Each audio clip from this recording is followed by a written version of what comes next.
What is up? Welcome to the channel. I'm out here on the range today at Talkin training. On today's episode of Watching Me Have a Good Time, the topic of discussion is it better to purchase a high-end Gucci rifle or kind of piece together your own with starting with a budget build, piecing together your own? Is there really a difference? Is one better than the other? Bam! So for a comparison today, or examples, we have a Geisley URGI, and then for the budget setup, or the improved budget, I'll call it, we have a kind of a no-name, very old AR that's at least 10 years old, something like that. Starting with the budget one, we have a carbine length gas system, a very thick, heavy barrel chambered in 223 Wild, 1-8 twist. We have a Radian Raptor charging handle, stock bolt, stock trigger, stock grip. The quad rail was added at a later time. It's not from the factory with the BCM grip. We have a Geisley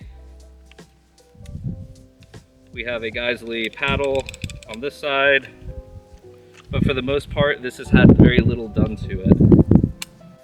All right, so for the nice rifle, for the example of a nice rifle today, we have a URGI that obviously comes from Geisley. We have the Surefire 4-prong flash hider that accepts Surefire cans.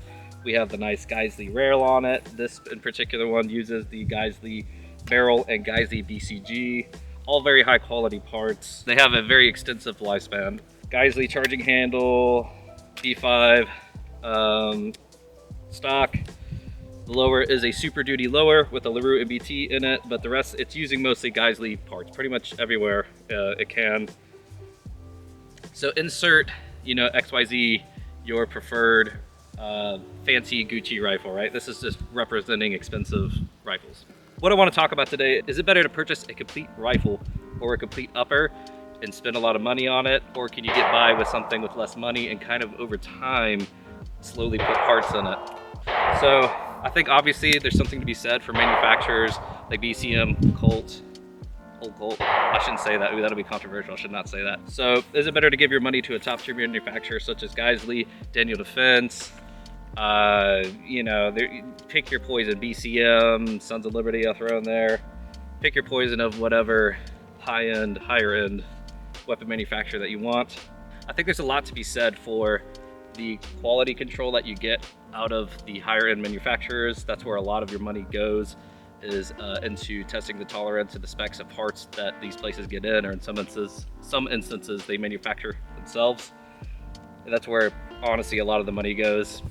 So outside of the quality control that you can expect or you hope to get from paying more money to these manufacturers, there's a lot to be said for the testing and the pedigree of the designs, some being used in conflicts in the world to this day, things of that nature, things that are tested and beaten and put through a lot, whether it's through the military or in civilian hands, whatever the case is.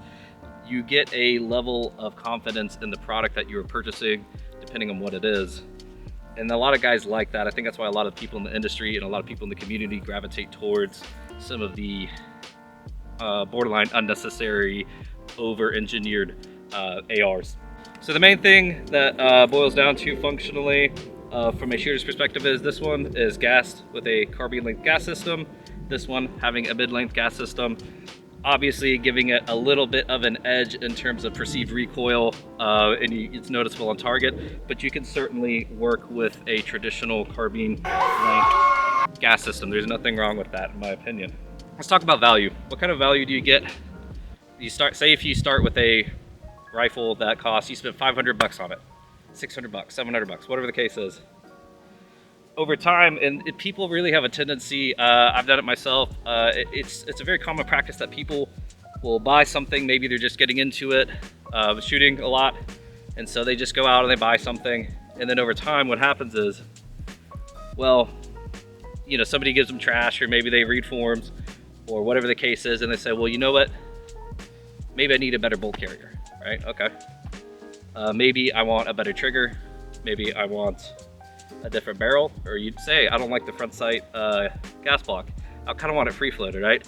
And so over time, what happens is you wind up pouring money into these cheaper systems to kind of get to get where you wanted to be in the first place, right? And if I'm being honest, that, if it's done correctly, is an totally acceptable practice, right? In reality, if you take the time to learn about the particular parts, components, the companies, all of it, you know, the whole ecosystem that is that is ARs and the gun world, right? If you take your time and you pay attention to things like tolerance stacking and take the time to become knowledgeable about the different components, honestly, there's nothing wrong with that at all. You kind of reach a point of diminishing return. Well, that, honestly, that's also the case with expensive rifles as well. There's a point of diminishing return where it doesn't make sense to drop another $1,000 into something, right?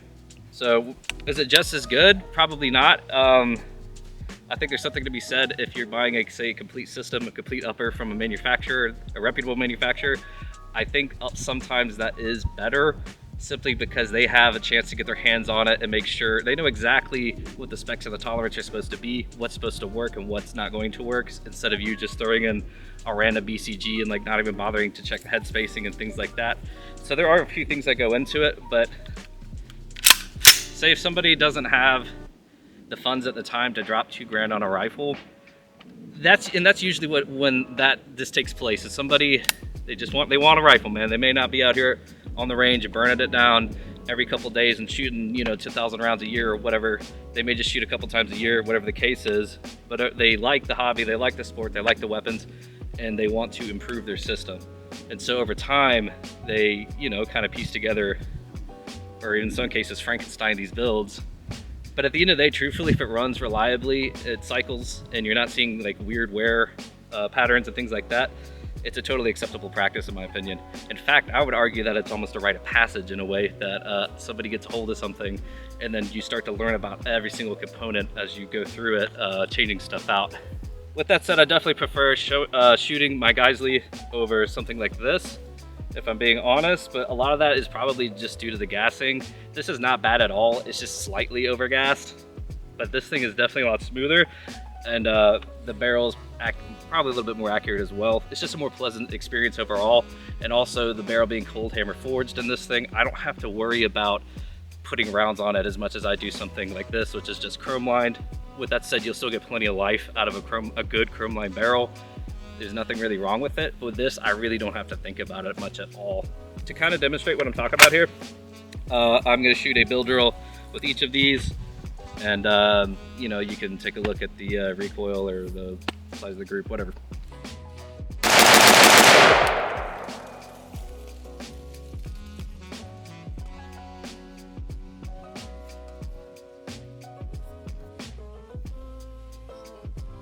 was that 5? Apparently I can't count. And now the budget AR. Slightly modified budget AR. Stay up. Beep. Have a look. I got 6 in it that time. So, opened up a little bit, but I mean, these are actually smaller hit stick targets, but pretty close to all these on hits. So the point I was trying to illustrate by shooting both of those drills with both of the rifles was something that even though something is carbine gas or doesn't have a really nice break on it, it's still totally usable in reality. So kind of in closing, like, I don't know, you guys tell me, what do you think? Is it okay to modify a cheap gun? Is it better to spend your money taking the time and investing in a cheap rifle, setting it up how you want to, or just, you know, the method of buy once, cry once, and then just buying your Gucci tier weapon? Do you need a Gucci tier weapon at all? Is it all just marketing? Maybe it's all just gun slop YouTubers selling gear. You tell me.